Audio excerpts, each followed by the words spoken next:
आपको बता दें कि 67वें स्वतंत्रता दिवस के मौके पर आज लाल किले से प्रधानमंत्री मनमोहन सिंह ने देश को संबोधित किया। जवाब में नरेंद्र मोदी ने हमला बोला प्रधानमंत्री पर और केंद्र सरकार पर, भुज में तिरंगा फहराया और उसके बाद लोगों को संबोधित करते हुए जमकर निशाना साधा कांग्रेस पार्टी पर। लेकिन सवाल यह है कि नरेंद्र मोदी ने जो सवाल पूछे देश के प्रधानमंत्री से और यूपीए सरकार से, क्या वो जायज हैं? क्या उन सवालों में दम था? हमारे साथ इस चर्चा में सभी मेहमान स्टूडियो में मौजूद हैं। दिबांग, सबसे पहले आपसे जानना चाहूंगी, ये जो लालन कॉलेज से ललकार थी मोदी की, इसमें कितना दम था? देखिए ना, जैसे पश्चिम की कई डेमोक्रेसीज में होता है कि भाई एक शैडो कैबिनेट होती है, यानी विपक्ष में एक व्यक्ति होता है जो बड़े मंत्रालय उनको देखता है और हर मंत्री का वो लगातार जवाब देता रहता है। उससे जो भी डिबेट्स होती हैं उसमें गहराई आती है, उसमें अलग अलग भाव या विपक्ष का जो भाव है वो भी गहराई से आता है। मेरे ख्याल से उसी तरह की कोशिश मुझे लग रहा था कि नरेंद्र मोदी करेंगे। लेकिन नरेंद्र मोदी के भाषण को अगर आप देखें करीब से तो लगातार वो आलोचना करते रहे और बहुत ही तीखी आलोचना, बहुत ही हल्की आलोचना, और उसमें भी जो चीजें उनको चाहिए थी वही उन्होंने चुनी, जो उनको सूट नहीं करती थी वो उन्होंने छोड़ दी।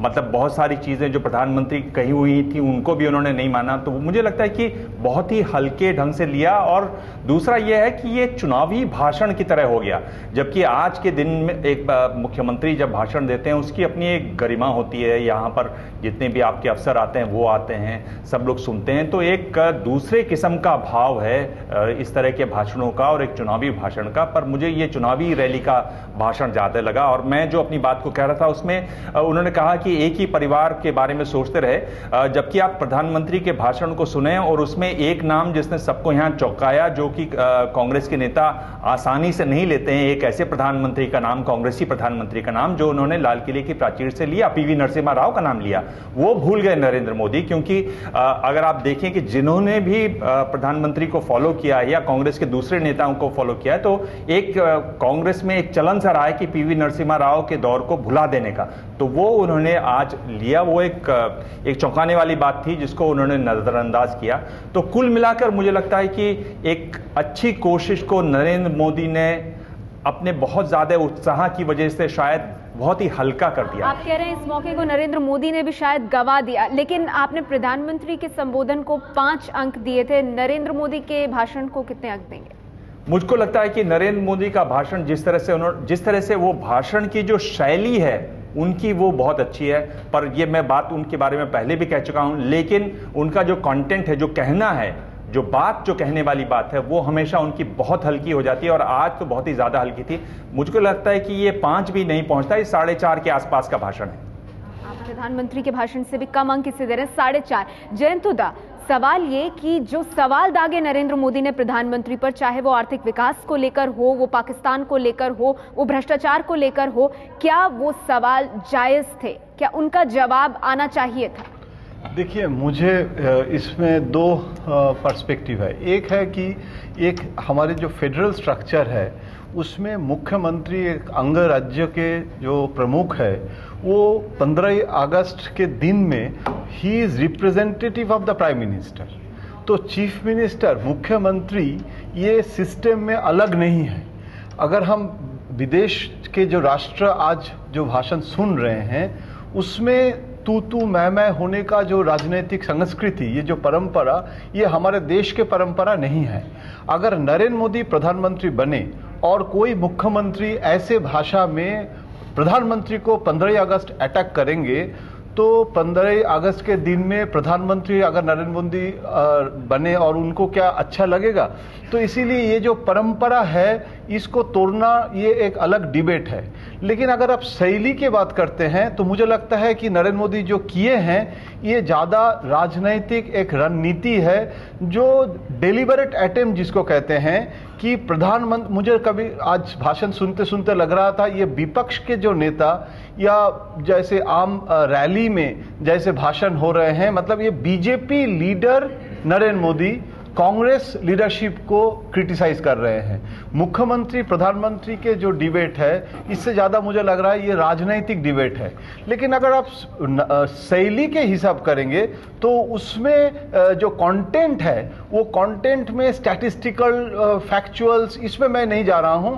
लेकिन अगर ग्लैमर का बात करें, और जैसे हम लोग टेलीविजन में टीआरपी कहते हैं, वो मनमोहन सिंह जी के जो भाषण हैं उससे ज्यादा, कई गुना ज्यादा नरेंद्र मोदी का इम्पैक्ट उस भाषण का है। तो वो उसमें राजनीतिक शैली जो है वो मनमोहन सिंह जी से भाषण से ज्यादा है। अंक कितने देंगे? देखिए, अगर शैली के विचार करें, मतलब अगर आप कहेंगे कि ये उचित है या अनुचित है, तो ये मैं नंबर देना ही नहीं चाहूंगा। लेकिन अगर शैली के हिसाब करें तो ये मनमोहन सिंह जी को मैंने 5 दिया है, तो नरेंद्र मोदी को जरूर 5 से ज्यादा देना पड़ेगा, हमको 6 या 7 देना पड़ेगा उनके शैली के कारण। आप कह रहे हैं शैली की वजह से नरेंद्र मोदी प्रधानमंत्री मनमोहन सिंह से आगे निकल रहे हैं। शंकर अय्यर, जब प्रधानमंत्री के भाषण पर आपसे चर्चा हुई थी तो आपने कहा था नई बात कोई उन्होंने नहीं कही, जो भी उपलब्धियां थी एक रिपोर्ट कार्ड जैसा प्रस्तुत कर दिया। नरेंद्र मोदी की तरफ से जो बातें कही गई, क्या उसमें कुछ नया था? क्या हर बार की तरह जैसे वो अटैक करते हैं प्रधानमंत्री पर, सरकार पर, क्या वही उन्होंने आज नहीं किया? देखिए, उन्होंने भूगोल, इतिहास, पॉलिटिकल साइंस, भाषा शैली सबका प्रयोग किया है। भुज में बॉर्डर पर, सरहद पर जाकर झंडा वंदन करना अपने आप में एक पॉलिटिकल मैसेज है। सरदार पटेल, लाल बहादुर शास्त्री की ओमिशन की बात करना, इतिहास को लाना और एक तरह से राजनीति को लाना है। एक तरफ से आप इसको देखें कि प्रधानमंत्री जब लाल किले से बोल रहे थे और स्पेशली जब भी उनकी सरकार की 10 साल की कार्यशैली के बारे में बात कर रहे थे और कई सारे जो कांग्रेस के प्राइम मिनिस्टर्स की बात की उन्होंने, तो ऐसे लगा कि वो प्राइम मिनिस्टर देश के हैं और लेकिन पार्टी की बात कर रहे थे। नरेंद्र मोदी को आप जब आप सुन रहे थे, वो अब तक तो उनकी पार्टी ने भी उनको मनोनीत नहीं किया है, नॉमिनेट नहीं किया है, लेकिन उनकी अपनी शैली, एक स्टाइल है, जैसे उन्होंने एक राष्ट्र को संबोधन किया भुज से। दोनों के भाषण में एक बहुत बड़ा फर्क है और इस बहस में मैं नहीं जाना चाहूंगा कि यह राजनीति के तौर पर उचित था, अनुचित था। लाल किले से जो भाषण था वो राजनीतिक भाषण था, जो भुज से भाषण था वो भी राजनीतिक भाषण था। तो इस उचित और अनुचित में मैं नहीं जाऊंगा, लेकिन एक साफ चीज है, नरेंद्र मोदी उम्मीद जता रहे थे, उम्मीद जागृत कर रहे थे, वो ये जताना चाहते थे कि वो अलग कर सकते हैं, उनकी सरकार ने अलग किया है। लेकिन मनमोहन सिंह के भाषण में जो उनकी सफलताओं का बात की उन्होंने, लेकिन विफलताओं की, नाकामियों को जिस तरह से डिफेंसिव हुए हैं उस पर चर्चा ज्यादा रही है। बात ज्यादा अंक देंगे आप नरेंद्र मोदी को? यही है, दोनों दलों की एक बड़ी खामी ये है और ये राजनीति में, हमारी देश की राजनीति की खामी है कि हम लोग आर्गुमेंट इंडस्ट्री बना देते हैं। कोई दोनों पार्टियां सॉल्यूशंस के बारे में कम बोलते हैं और इसमें कांग्रेस की सरकारें होते हैं वो सॉल्यूशंस के बारे में बात ही नहीं करते।